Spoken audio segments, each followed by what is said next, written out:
विदेशी मीडिया की जुबान पर भाजपा विपक्ष के लिए झटका बताया, पीएम मोदी के नेतृत्व को सराहा।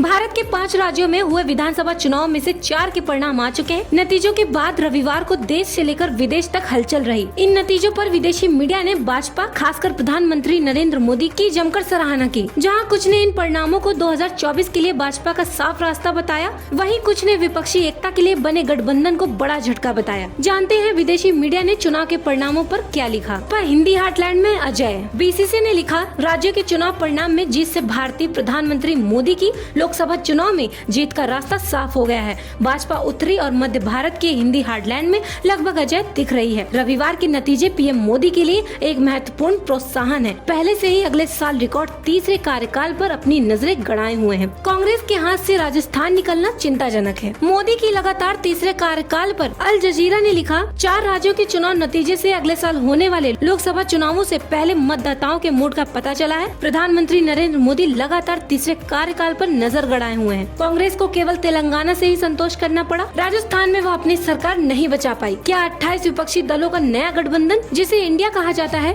राष्ट्रीय स्तर पर भाजपा को चुनौती देने के लिए तैयार है? भाजपा फिर विपक्ष को मात देने के लिए तैयार। ब्लूमबर्ग ने लिखा, भारत की सत्तारूढ़ पार्टी 3 प्रमुख राज्यों में जीतने के बाद लोकसभा चुनाव में फिर विपक्ष को मात देने के लिए तैयार है। मतदाताओं का यह प्रधानमंत्री नरेंद्र मोदी के लिए समर्थन का एक मजबूत प्रदर्शन है। कांग्रेस के लिए एकमात्र खुशखबरी तेलंगाना से आई। कांग्रेस के लिए सबसे बड़ा चौंकाने वाला परिणाम राजस्थान रहा। यहाँ उसकी करारी हार हुई है। उत्तर भारत से विपक्ष का सफाया। फाइनेंशियल टाइम्स ने लिखा, पीएम नरेंद्र मोदी की भाजपा ने राज्य चुनाव में शानदार जीत दर्ज की, जो अगले साल आम चुनाव से पहले राष्ट्रीय राजनीति उनकी पकड़ को और मजबूत करेगी। ये चुनाव परिणाम उत्तर भारत में विपक्ष की सफाई की तरह है। परिणाम से अगले साल होने वाले लोकसभा चुनाव में मुख्य चुनौती के रूप में विपक्षी दल के प्रयासों को झटका लगेगा। भारत जोड़ो यात्रा का जादू नहीं चला। नेपाल के प्रमुख दैनिक अखबार कांतिपुर ने लिखा, 4 राज्यों के परिणाम बता रहे हैं कि कांग्रेस नेता राहुल गांधी की भारत जोड़ो यात्रा व अन्य प्रयासों का जादू हिंदी भाषा राज्यों में नहीं दिखा। भाजपा की जीत बता रही है कि पार्टी और मजबूत हुई है। पीएम मोदी की कल्याणकारी योजनाएं जनता को पसंद आ रही हैं। राजनीतिक विश्लेषकों का कहना है कि जो सांसद मोदी की परीक्षा में पास हुए हैं, उन्हें कुछ महीनों बाद होने वाले लोकसभा चुनाव में इनाम मिलेगा, जबकि जो हारे हैं उनकी समीक्षा होगी और फिर ये तय होगा कि आगे किसे टिकट मिलना है। लेकिन यहाँ समझने वाली बात ये है कि बाकी राज्यों के सीएम की तुलना में योगी का स्ट्राइक रेट जितना शानदार दिख रहा है, क्या वो उन्हें दिल्ली के कुर्सी के उतने ही करीब ले जा रहा है? क्या ये लोकप्रियता ये बताती है कि मोदी के बाद योगी को प्रधानमंत्री बनाना चाहिए? कमेंट कर हमें जरूर बताएं।